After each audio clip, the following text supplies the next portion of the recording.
ஸ்ரீமதே ராமானுஜாய நமக. நாலாயிர திவ்ய பிரபந்தம் முதல் 1000 545 மற்றும் 546 பாசுரங்கள்.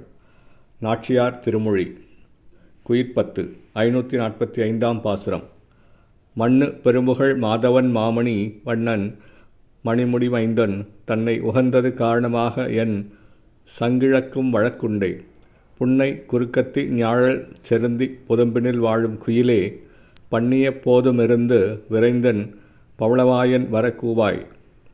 புன்னை குறுக்கத்தி கோங்கு செருந்தி ஆகிய மரங்கள் நிறைந்த சோலைகளின் இடையேயுள்ள பொந்துகளில் வாழ்கின்ற குயிலே, நிலைத்த அளவற்ற பெரும்புகழை பெற்றவனாய், திருமகள் கேள்வனாய், நீலமணி போன்ற நிறத்தை உடையவனாய், நவமணிகள் பதித்த திருமுடியை சூடியவனாய் விளங்குகின்ற எம்பெருமான் கண்ணபிரானை ஆசைப்பட்டேன். அது காரணமாக என் கையிலுள்ள வளைகள்களெல்லாம் கழன்று ஒழியும்படியான நியாயம் உண்டோ? இதற்கு நான் என்ன செய்வேன்?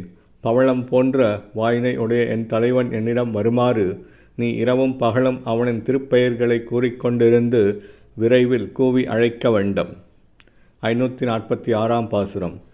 வெள்ளை வெளிசங்கிழங்கையிற் கொண்ட விமலனெனக் குறுகாட்டான் உள்ளம் புகுந்தென்னை நைவித்து நாளும் உயிர் பெய்து கூத்தாட்டு காணும் கள்ளவிழ் செண்பக பூமலர் கோதி கழுத்திசை பாடும் குயிலே, மெல்ல விருந்து மிழற்றாதென் வேங்கடவன் வரக்கூவாய்.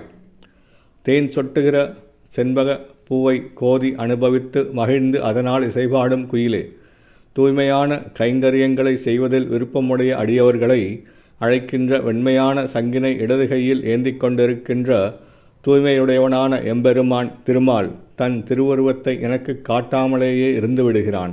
ஆனாலும் அவனோ என் இதயத்தினுள் புகுந்து என்னை தளர்வடையச் செய்து நாள்தோறும் என் உயிரை உருக்கி உருக்குலையச் செய்து வேடிக்கை பார்க்கின்றான்.